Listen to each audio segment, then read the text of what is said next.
Hello friends, I hope you all are doing great. तो आज हम करने वाले हैं previous year UGC NET question जो कि है दिसंबर 2015। हमने इससे पहले जून का 2014 का, फिर दिसंबर 2014 का, फिर जून 2015 का पेपर तीनों कवर कर चुके हैं। तो अब हमारी सीरीज चल रही है दिसंबर 2015 एंड पार्ट 1। तो अगर आपको इससे पहले के पार्ट देखने हैं तो एक सेपरेट प्लेलिस्ट बना रखी है मैंने, उसमें आपको मिल जाएंगे। तो लेट्स गेट स्टार्टेड।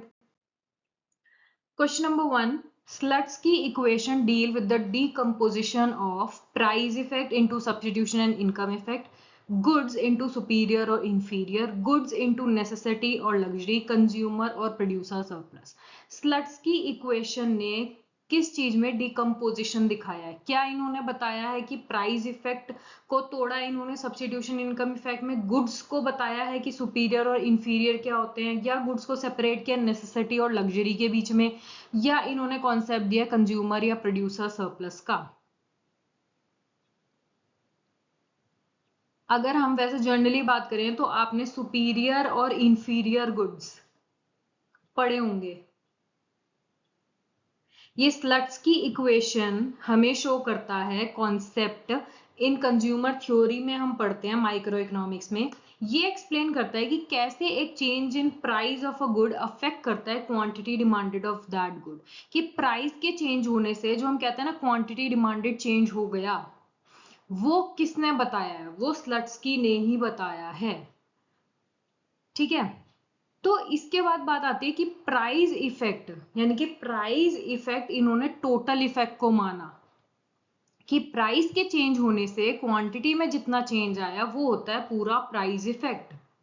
क्योंकि मेन हुआ किस लिए है, चेंज किस लिए हुई है, डिमांड प्राइस की वजह से। तो प्राइस इफेक्ट मेन है और उसको इन्होंने दो चीजों में बाइफरकेट किया, जो हमारा होता है सब्स्टिट्यूशन इफेक्ट और इनकम इफेक्ट। सब्स्टिट्यूशन इफेक्ट तब होता है जब दो कमोडिटीज हैं और एक का प्राइस कम हो गया, तो हम क्या सोचेंगे कि ये सस्ता है तो पहले जहां हम ए खरीद रहे थे अब वो बी की तरफ चले जाएंगे।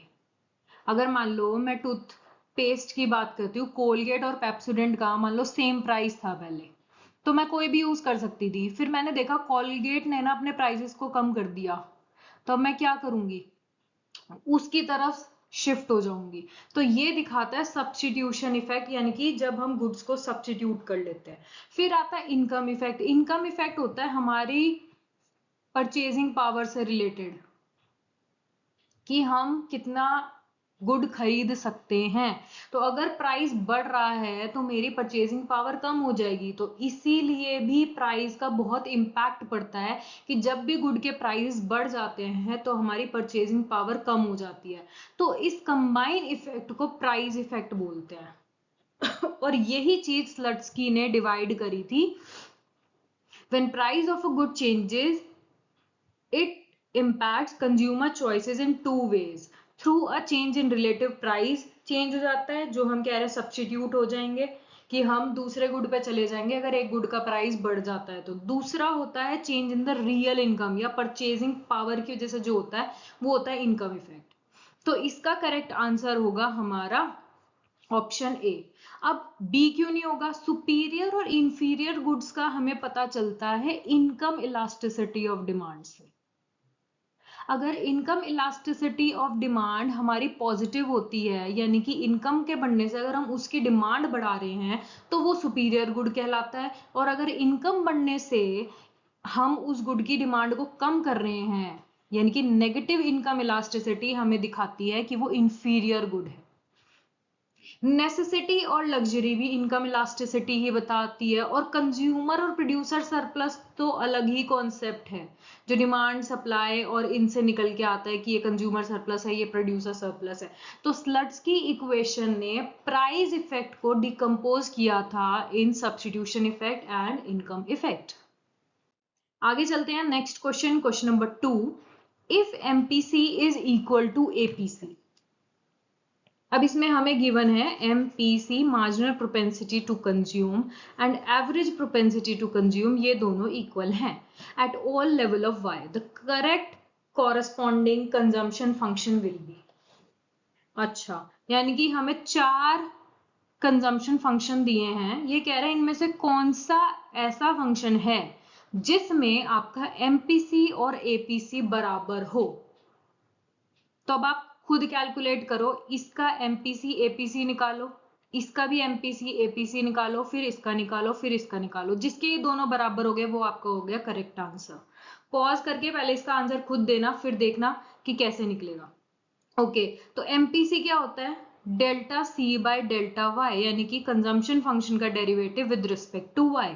और APC क्या होता है, total cost divided by Y, या क्वांटिटी जिसे हम कहते हैं। तो यहाँ पर y है तो हम y से डिवाइड करेंगे। अब दोनों का निकाल के देख लो आप।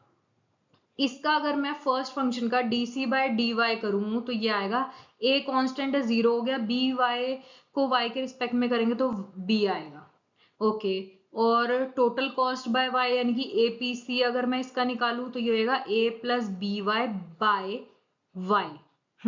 ये दोनों बराबर हैं, नहीं है, तो ये तो आंसर नहीं है। फिर सेकंड पे चलते हैं, इसका dc बाय dy करोगे, dc बाय dy अगर हमने करा, a का तो आ गया 0 और यहाँ पे b है और y की पावर है -1, अगर मैं ऊपर लिखूं तो ये आ गया -b बाय वाई स्क्वायर। अब ये कैसे हुआ है ये मैं आपको वैसे बता देती हूँ, जैसे b बाय वाई है, मैंने लिख दिया इसको b इंटू वाई की पावर -1। अगर मेरे को डिनोमिनेटर को न्यूमिनेटर में लिखना है तो मैं -1 लिख दूंगी। अब इसका डेरिवेटिव क्या होगा, b तो कांस्टेंट है तो b ठीक है, ये लिखा हुआ है b। अब इसका डेरिवेटिव करेंगे तो ये आएगा -1 y raise to the power -1, ये तो एक्चुअल है ही, इसमें से और एक पावर माइनस करो तो ये आ गया -by-2। इसी को ही मैंने यहाँ पे लिख दिया -b/y², मैं नीचे लिख रही हूँ। और यहाँ पे आ गया APC कितना आएगा, a/by/y, ये दोनों बराबर है, ये भी बराबर नहीं है, तो ये भी आंसर नहीं है। अब C पे चलते हैं, third function dc by dy क्या होगा, इसका विद रिस्पेक्ट टू y आ गया b।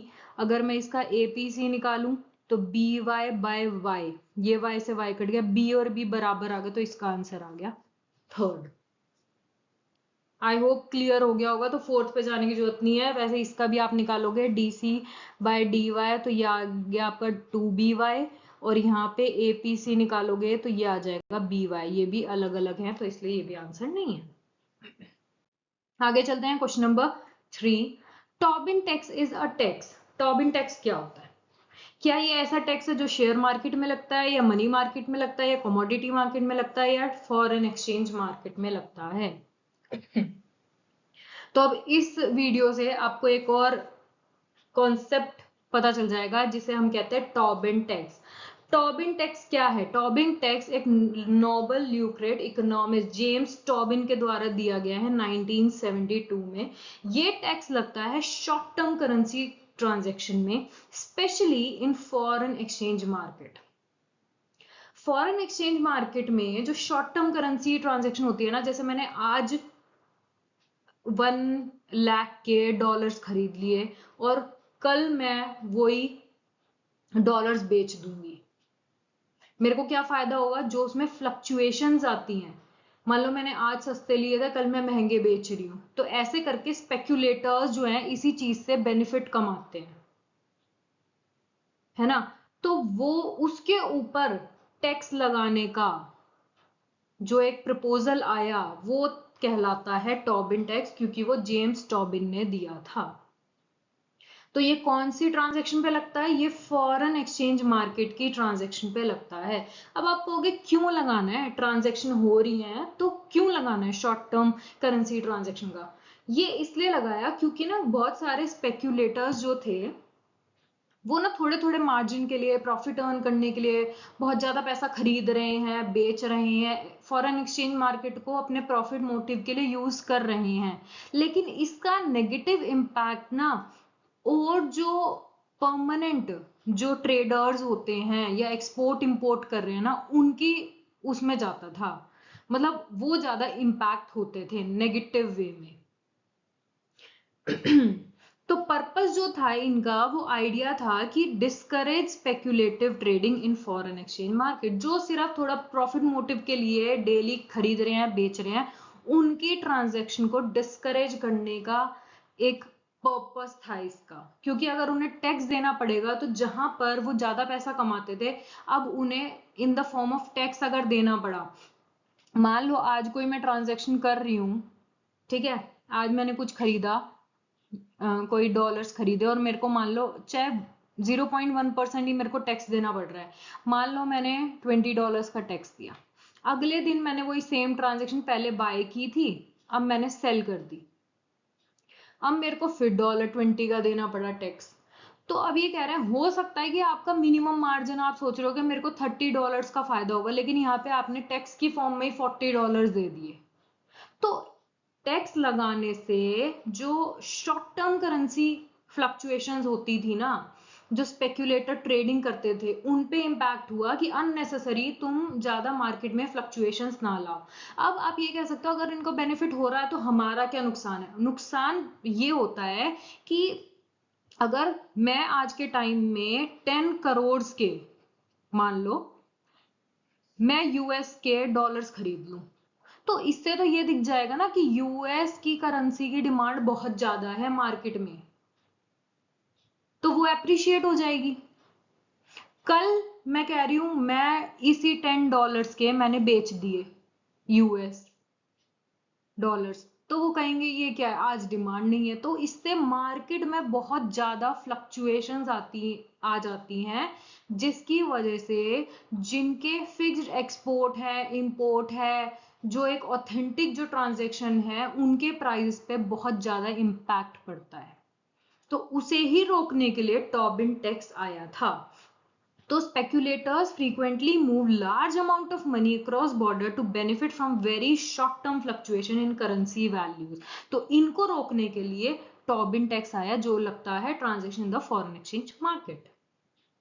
Such activities can destabilize economies को डिस्टेबलाइज कर सकती हैं, especially in developing countries, by causing sudden या large shift in exchange rate. हो सकता है एक बारी आप 10 करोड़ के खरीद रहे हो, इससे डॉलर की वैल्यू आसमान छू जाए, अगले दिन तुम बेच रहे हो, तो इससे बहुत ज्यादा फ्लक्चुएशंस आ जाती है, दैट्स वाई। आगे चलते हैं, क्वेश्चन नंबर 4, बजट इंसिडेंस क्या होता है? अभी मैंने आपको टैक्स इंसिडेंस, एक वीडियो शायद मैंने बना रखी है, आएगी आपके पास। टैक्स इंसिडेंस होता है, तो उसी का ही बड़ा वर्जन है बजट इंसिडेंस। अब बजट से आपका क्या माइंड में आता है? गवर्नमेंट आती है, गवर्नमेंट क्या क्या करती है? गवर्नमेंट स्पेंडिंग करती है और टैक्सेस कलेक्ट करती है। तो बजट इंसिडेंस में मैंने आपको टैक्स इंसिडेंस तो बताया ही है। टैक्स इंसिडेंस का मतलब होता है कि गवर्नमेंट ने तो टैक्स लगा दिया कि मान लो प्रोड्यूसर को 10% टैक्स देना पड़ेगा एवरी आइटम जो वो बेच रहा है, लेकिन एक्चुअल में वो टैक्स कौन बियर कर रहा है, वो दिखाता है हमें टैक्स इंसिडेंस, कि गवर्नमेंट ने 10% टैक्स लगाया प्रोड्यूसर्स पे, लेकिन प्रोड्यूसर्स ने 2% खुद दिया और 8% कस्टमर्स के ऊपर in the form of higher prices pass on कर दिया। तो टैक्स इंसिडेंस कहता है एक्चुअल बर्डन किसने पे किया है, ठीक है। तो बजट में आएगा टैक्सेस भी प्लस गवर्नमेंट भी। बजट इंसिडेंस का, आपने बजट इंसिडेंस से आपको याद आएगा टैक्स इंसिडेंट पढ़ा था, ठीक है। तो टैक्स इंसिडेंस का ही बड़ा स्वरूप है बजट इंसिडेंस, जिसके अंदर दोनों आ जाते हैं, गवर्नमेंट की पॉलिसी जो भी गवर्नमेंट एक्सपेंडिचर कर रही है, और टैक्सेस का मैंने बता दिया। गवर्नमेंट स्पेंडिंग इंसिडेंस बोलूं तो उसका क्या मतलब आएगा? मतलब गवर्नमेंट अगर सब्सिडी दे रही है, गवर्नमेंट सब्सिडी दे रही है एक चीज के लिए, एजुकेशन के लिए, लेकिन वो एजुकेशन का इस्तेमाल कौन कर रहा है, एक्चुअल बेनिफिट किसको मिल रहा है, वो मैटर करता है, ठीक है। तो budget incidence refer to the effect of both government expenditure and tax policy on the distribution of income. The effect of government spending on allocation, इसमें सिर्फ गवर्नमेंट स्पेंडिंग की बात हो रही है, और यहाँ पे the effect of tax policy on the distribution of income and wealth, यहाँ पे सिर्फ टैक्स की बात हो रही है, यहाँ पे सिर्फ गवर्नमेंट की बात हो रही है, लेकिन बजट के अंदर दोनों चीजें आती है, गवर्नमेंट भी और टैक्स भी, गवर्नमेंट स्पेंडिंग भी और टैक्स भी। तो टैक्स इंसिडेंस में आता है who really page the tax, कि एक्चुअल में कौन टैक्स पे कर रहा है। फॉर एग्जाम्पल अगर शॉपकीपर को टैक्स बोला गया तो ये पास कर देता है कस्टमर्स पे वाया हायर प्राइसेस, तो कस्टमर बियर कर रहा है रियल बर्डन, ये होता है टैक्स इंसिडेंस। अब आता है एक्सपेंडिचर इंसिडेंस, कौन सा होता है, या government expenditure incidence, who really benefit from government spending, अगर गवर्नमेंट खर्चा कर रही है तो एक्चुअल बेनिफिट किसको मिल रहा है। फॉर एग्जांपल मान लो एक सब्सिडी दी है एलपीजी का, जो हमने दी है पुअर को टारगेट करके कि पुअर पीपल के लिए, लेकिन अगर रिच पीपल भी उस सब्सिडाइज्ड गैस को यूज कर रहे हैं तो they enjoy part of the benefit. बना वो पुअर के लिए, लेकिन अब रिच लोग भी मान लो उसमें कोई यूज कर रहा है। पॉलिसी बनाई किसी के लिए जाती है, लेकिन इट इज नॉट नेसेसरी कि 100% वो ही पर्सन यूज कर रहा है। उसी चीज को डिफ्रेंशिएट करने के लिए यहाँ पे इंसिडेंस का प्रयोग होता है। टैक्स इंसिडेंस मतलब टैक्स गवर्नमेंट ने लगाया प्रोड्यूसर पे, प्रोड्यूसर एक्चुअल में दे रहा है या नहीं दे रहा, कितना प्रोड्यूसर दे रहा है, कितना कंज्यूमर दे रहा है, वो होता है हमारा tax incidence. Similarly government expenditure करती है, गवर्नमेंट सब्सिडी देती है, दे तो वो पुअर को रही है, लेकिन एक्चुअल में कितना परसेंटेज पुअर को मिल रहा है और कितना रिच को मिल रहा है, उसको बाइफर्केट करना कहलाता है इंसिडेंस। तो बजट इंसिडेंस में दोनों आ जाते हैं। ओके आगे चलते हैं। क्वेश्चन नंबर 5, यहाँ पे आ गया डिफरेंट टाइप ऑफ डेफिसिट, कि हमें डेफिनेशन खोजनी है कि क्या क्या है। ओके, फिस्कल डेफिसिट क्या होता है और बजट ऑफ डेफिसिट, ये मैंने एक वीडियो में आपसे डिस्कस किया था। फिस्कल डेफिसिट और बजट डेफिसिट ये देखने में मेरे को तो सेम ही लगते हैं। एक डेफिसिट का एग्जैक्ट मीनिंग क्या होता है? डेफिसिट होता है जब हमारा एक्सपेंडिचर ज्यादा हो रहा है, इनकम कम है ना। तो total expenditure minus total income या टोटल रेवेन्यू, ये होता है हमारा deficit.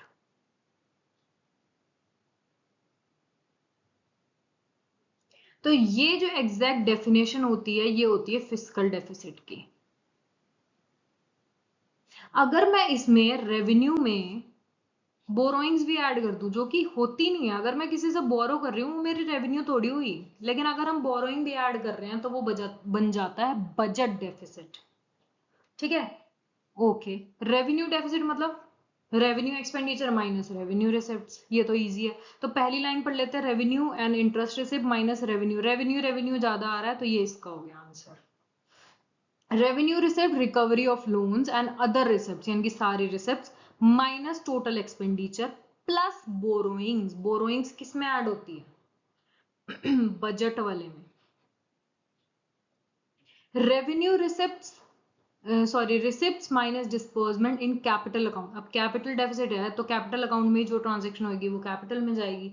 Total receipts minus total disbursement, ये आ गई हमारी फिस्कल डेफिसिट। तो ये याद रखो, डेफिसिट का मतलब होता है total expenditure minus total revenue. ये हमारा जर्नल है, अगर मैं डेफिसिट देखूंगी तो मेरे दिमाग में यही आएगा, total expenditure minus total revenue, वो डेफिसिट है। यही चीज हमें रिप्रेजेंट करती है फिस्कल डेफिसिट। ठीक है, अब इसमें अगर मैं बोरोइंग्स ऐड कर लूं, कि अगर गवर्नमेंट, ये बजट क्या आ रहा है, गवर्नमेंट क्या कर रही है, रेवेन्यू में ना बोरोइंग्स को भी ऐड कर रही है। बोरोइंग्स वैसे देखो तो कोई रेवेन्यू नहीं होता, वो तो हमें देना है, वो कोई मेरा यूं नहीं है पैसा आ गया तो मेरे पास ही रहेगा, उसको रिटर्न करना है। लेकिन अगर उसको भी मैं ऐड ऑन कर रही हूँ तो वो मेरा बन जाता है बजट डेफिसिट। तो फिस्कल डेफिसिट बता दिया मैंने, including borrowings. Revenue deficit revenue receipts minus revenue payments, budget में total receipts minus total disbursement, और कैपिटल अकाउंट में this one. Now, question number 6.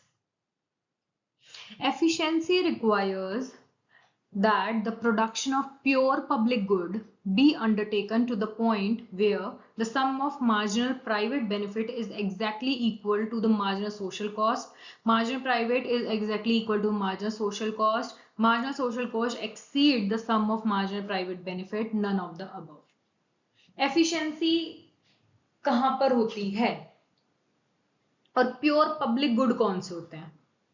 Pure public good होते हैं जिनकी दो कैरेक्टरिस्टिक होती है, non rival, non excludable. Non rival मतलब अगर मैं यूज कर रही हूं कोई प्रोडक्ट तो आपके लिए उसकी क्वांटिटी कम नहीं हो जाएगी।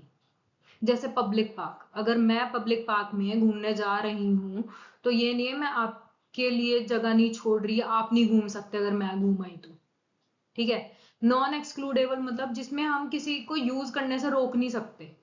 मैं ये नहीं कह सकती मेरा पार्क है आपको नहीं आना। तो ऐसा गुड जहां पे नॉन राइवल और नॉन एक्सक्लूडेबल प्रॉपर्टी हो उसे हम कहते हैं प्योर पब्लिक गुड, जो सबके लिए अवेलेबल है और अगर कोई यूज कर रहा है तो उसे दूसरे के लिए क्वांटिटी कम नहीं हो रही है। अब उसमें कह रहे हैं एफिशिएंसी अगर हमें देखना है कि एक ऑप्टिमल पॉइंट कहां पर होगा तो वो कहां पता चलेगा। आप वैसे ही ऑप्शंस को पढ़ो। The sum of marginal private benefit, marginal private benefit का मतलब मेरे को कितना बेनिफिट हो रहा है एडिशनल। पहले मान लो कोई 10 लोग जा रहे थे, जो भी जा रहे थे, आई डोंट नो, मैं एक और एड ऑन हो गई, मेरे को जितना बेनिफिट मिला ना उस पब्लिक गुड को यूज करके वो कहलाएगा मार्जिनल प्राइवेट बेनिफिट, ठीक है। अब ये कह रहे sum of marginal private benefit is equal to the marginal social cost of production. Social cost मतलब सोशल मतलब सोसाइटी का पूरा कॉस्ट उस गुड को बनाने का अगर sum of marginal private benefit के इक्वल हो जाए तो क्या हमें एफिशिएंसी मिल जाएगी। फिर दूसरा कह रहा है marginal private benefit is exactly equal to the marginal social cost, कि मेरे को जितना बेनिफिट हुआ है क्या वो अगर इक्वल हो जाए पूरा जो कॉस्ट ऑफ प्रोडक्शन इनका लगा, जो एडिशनल कॉस्ट लगा वो बराबर हो जाएंगे तब एफिशिएंसी मिलेगी, या मार्जिनल सोशल कॉस्ट जो है उनका एक्सीड हो जाए मार्जिनल प्राइवेट बेनिफिट से तब एफिशिएंसी बनेगी या नहीं। अगर हमें एफिशिएंट प्रोडक्शन करनी है पब्लिक गुड की, गवर्नमेंट सोच रही है मेरे को ना पब्लिक पार्क्स बनाने हैं, अब वो क्या देख के पब्लिक पार्क्स बनाएगी, वो ये देखेगी ना जितनी मैं उसको बनाने में कॉस्ट लगाऊंगी क्या उतना लोगों को फायदा होगा।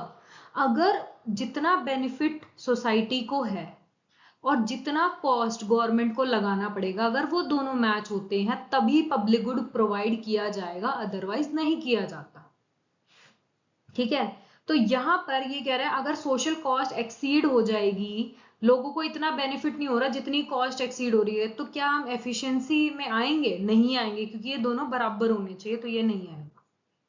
फिर आता है marginal private benefit exactly equal to, अब सोशल कॉस्ट पूरी सोसाइटी का पूरा ओवरऑल कॉस्ट उस पब्लिक गुड को प्रोवाइड करने का मेरे बेनिफिट से इक्वल है। मेरे को मान लो 10 यूटिल्स मिल रहे हैं और सोशल कॉस्ट उसको बनाने का कॉस्ट और मेरा बेनिफिट सेम है, तो क्या वो एफिशिएंसी कहलाएगा? क्या गवर्नमेंट प्रोवाइड करेगी? नहीं करेगी।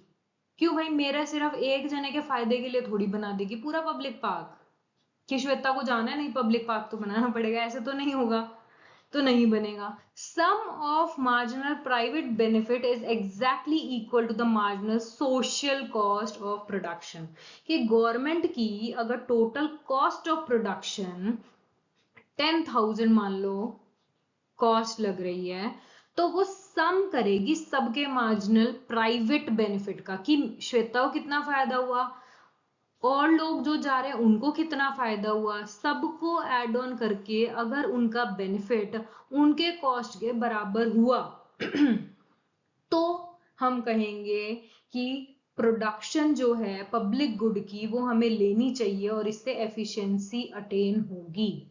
तो इसका करेक्ट आंसर हो जाएगा सम ऑफ मार्जिनल प्राइवेट बेनिफिट हमारी इक्वल होनी चाहिए मार्जिनल सोशल कॉस्ट के। या इसकी जगह एक और वर्ड भी लिख सकते हैं, marginal social benefit is exactly equal to marginal social cost. Okay, इन्होंने थोड़ा सा उसको ट्रिकी बनाने के लिए सम लिख दिया, सम ऑफ मार्जिनल प्राइवेट बेनिफिट, या इसको हम marginal social benefit marginal social cost भी लिखते तो ये दोनों इक्वल, तो हमारा ऑप्टिमल हो जाता। आगे चलते हैं question number 7। Consider the following statement. The repo rate क्या होता है? Repo rate is the rate at which other banks borrow from the RBI. A value of 1 from Gini coefficient in a country implies there is perfect equality in income distribution. Which among the following are correct? इनमें से सही कौन सा है? सबसे पहले repo rate होता क्या है? मैंने जैसा रिमेंबर किया है, आप वैसे देख सकते हो। रेपो रेट मैं ये मानती हूँ आरबीआई ही लोन देती है सबको, तो बैंकों को लोन देगी, जिस रेट पे देगी वो होता है रेपो रेट। रिवर्स में हो जाता है बैंक आरबीआई को लोन दे रही है, ये तो उल्टा हो गया ना, रिवर्स। हमारी तो सोच भी उल्टी हो गई। वैसे हम क्या सोचते हैं कि हाँ आरबीआई है तो वो लोन बैंक्स को देगी, तो वो रेपो रेट होता है। अगर कमर्शियल बैंक्स आरबीआई को लोन दे रही है तो वो होता है रिवर्स रेपो रेट। ठीक है, तो ये स्टेटमेंट तो सही लग रही है विदाउट एनी डाउट। अब आता है value of 1 from Guinea coefficient in a country implies perfect equality in income distribution. अब ऐसी स्टेटमेंट्स में ना दिक्कत ये आती है कि पर्सन ना भूल जाते हैं कि 1 परफेक्ट इक्वालिटी है या इनइक्वालिटी है। मैंने आपको एक चीज बताती हूँ, गिनी कोएफिशिएंट क्या मेजर करती है? इनकम इनइक्वालिटी को मेजर करती है ना, कि कितनी इनइक्वालिटी है। तो अगर इसकी वैल्यू बढ़ रही है तो ऑफ कोर्स इनइक्वालिटी बढ़ेगी ना। गिनी कोएफिशिएंट क्या मेजर करती है? Income inequality. तो अगर इसकी वैल्यू बढ़ रही है तो इनइक्वालिटी बढ़ेगी, और इसकी वैल्यू क्या होती है? 0 से 1 तक। तो अगर 1 है, हाईएस्ट है, तो ये तो इनकम इनइक्वालिटी हाईएस्ट हुई ना आपकी, तो परफेक्ट इक्वालिटी तो होएगी नहीं यहाँ पे, परफेक्ट इनइक्वालिटी होगी इनकम डिस्ट्रीब्यूशन में।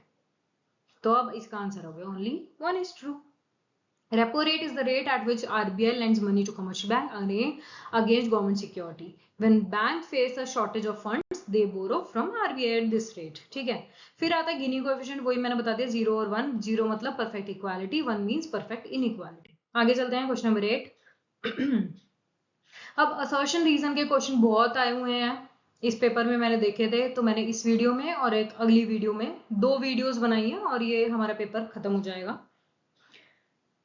और जो मैंने इन पेपर्स में क्वेश्चन छोड़े हैं वो ऐसे जो करंट डेटा के ऊपर पूछे गए हैं, या बिल्कुल ही मतलब बिल्कुल आसान है, तो वो वाले छोड़े हैं। अदरवाइज मैंने अच्छे अच्छे क्वेश्चन सारे लिए हैं। ठीक है, तो असर्शन रीजन है, इसमें पूछा जाता है कि स्टेटमेंट 1 और 2 सही है क्या, इसका रीजन सही दे रखा है, तो वही असर्शन रीजन के क्वेश्चन है। अब आती है on a bell shaped curve the value of mean median mode would be identical.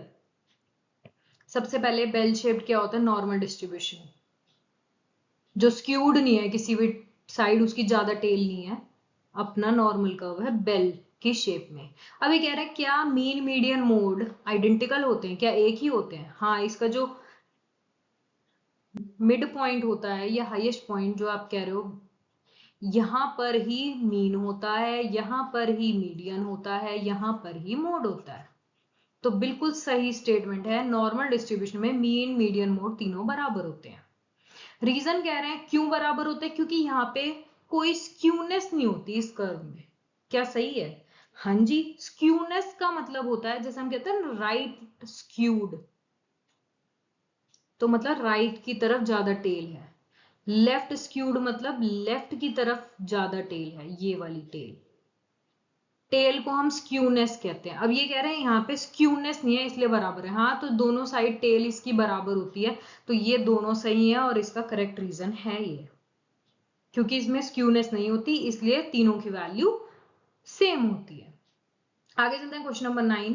APC can never be 0 while it can be greater than 1। APC क्या होता है? Average propensity to consume. यानी कि कंजम्पशन डिवाइडेड बाय इनकम। अब इसका answer खुद बताओ, क्या एपीसी जीरो हो सकता है, यानी कि कंजम्पशन क्या आपकी जीरो हो सकती है? अगर न्यूमरेटर आपका जीरो होगा जब भी तो ये फ्रैक्शन जीरो होगा ना। अभी कह रहे हैं जीरो नहीं हो सकता, while it can be greater then one. Greater than one हो सकता है, यानी कि इनकम आपकी अगर एक है तो कंजम्पशन दो हो सकती है, यही तो हुआ ना ग्रेटर देन वन। इसमें वैल्यूज पुट करके देखो, आपको खुद आंसर मिलेगा। तो क्या सही है ये? APC can never B zero. Zero यानी कि कंजम्पशन आपकी जीरो नहीं हो सकती, क्या ये सही है? बिल्कुल सही है, क्योंकि हम कहते हैं कि अगर आपकी इनकम जीरो भी हो ना, आप फिर भी लोगों से मांग के, सेविंग यूज करके, कुछ भी करके आप कंज्यूम तो करोगे ही करोगे, जिंदा भी तो रहना है ना। तो ये जीरो तो नहीं हो सकती, बिल्कुल ठीक है। White it can be greater then one.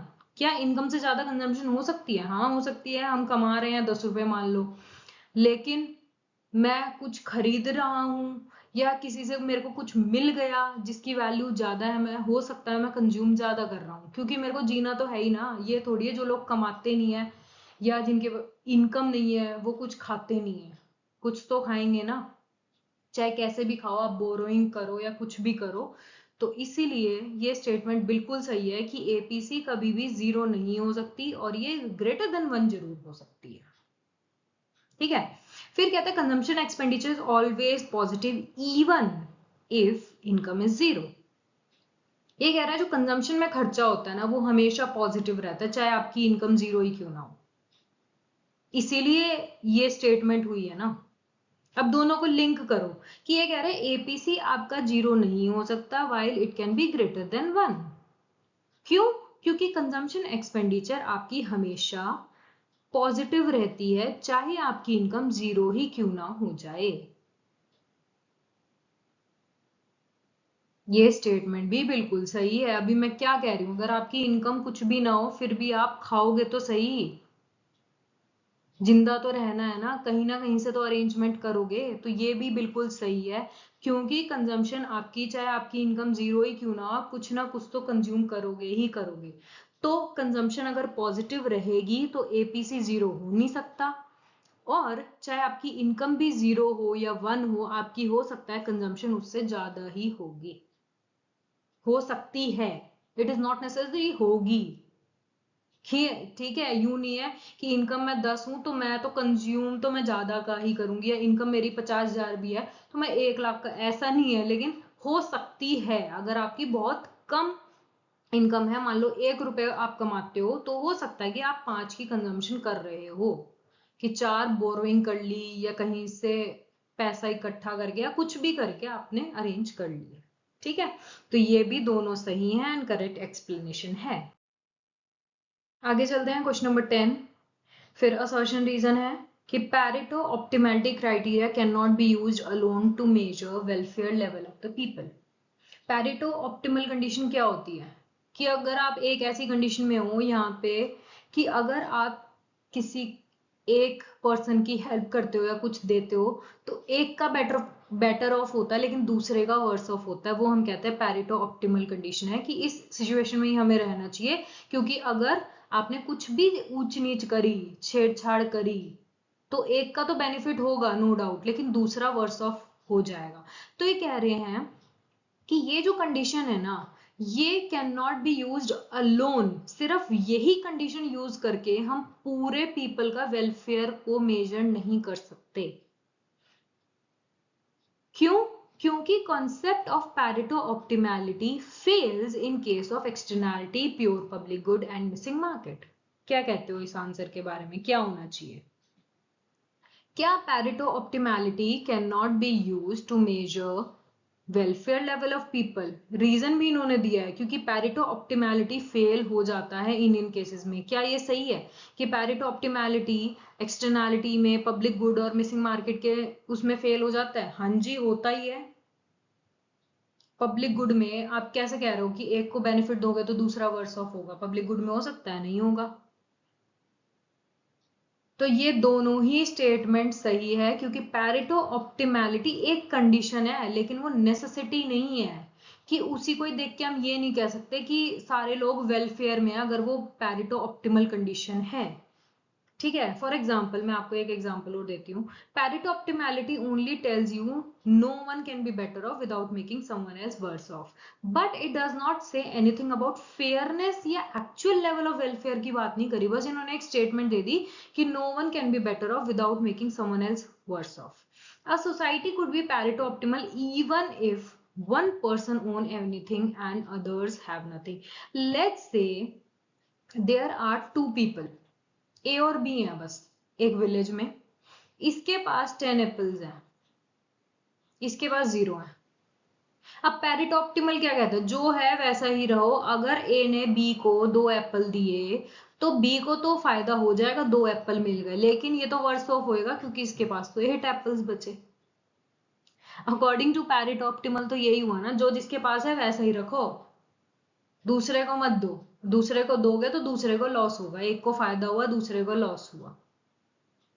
तो क्या ये हम वेलफेयर मान लें कि हाँ भाई ये तो बिल्कुल ठीक है? नहीं, हर सिचुएशन में नहीं होता, क्योंकि ये फेल हो जाती है कई सिचुएशन में, जैसे एक्सटर्नैलिटी आ गई, पब्लिक गुड्स आ गए, मार्केट जिसमें मिसिंग है, पता ही नहीं चल रहा क्या हो रहा है क्या नहीं, तो उस सिचुएशन में ये फेल हो जाती है। तो ये भी दोनों बिल्कुल सही है और करेक्ट एक्सप्लेनेशन है।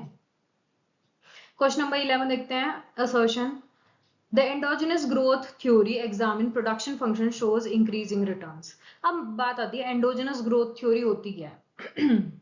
इसका अगर आपको मतलब पता है तो हो गया क्वेश्चन। ये endogenous growth theory वो थ्योरी है जिन्होंने कहा है कि एंडोजिनस जो सब कुछ है ना अंदर ही है, मतलब किसके अंदर है, हम इंसानों के अंदर ही है। क्या अंदर है? स्किल्स, हमारी एजुकेशन, हमारा एक्सपीरियंस। जिन थ्योरीज ने इस चीज को सपोर्ट किया है कि एजुकेशन, हमारा स्किल, हमारा टैलेंट, हमारा एक्सपीरियंस, इसकी वजह से ग्रोथ होना, उन्हें हम कहते हैं एंडोजिनस ग्रोथ थ्योरी। जैसे पॉल रॉमर की नहीं थी तो उनके according production function increasing return show करता है। तो इसका रीजन क्या है? There is specialization and investment in knowledge capital. अब आप बता दो इसका आंसर, मैंने वैसे बता दिया है, जितना समझाया उससे आंसर आ जाना चाहिए। बिल्कुल सही है, ये भी रीजन भी सही है, असर्शन भी सही है कि एंडोजेनस ग्रोथ थ्योरी एग्जामिन करते हैं कि production function increasing return show करते हैं। इंक्रीजिंग रिटर्न मतलब जितना आप इन्वेस्ट करोगे उससे ज्यादा आपको रिटर्न मिलेगा।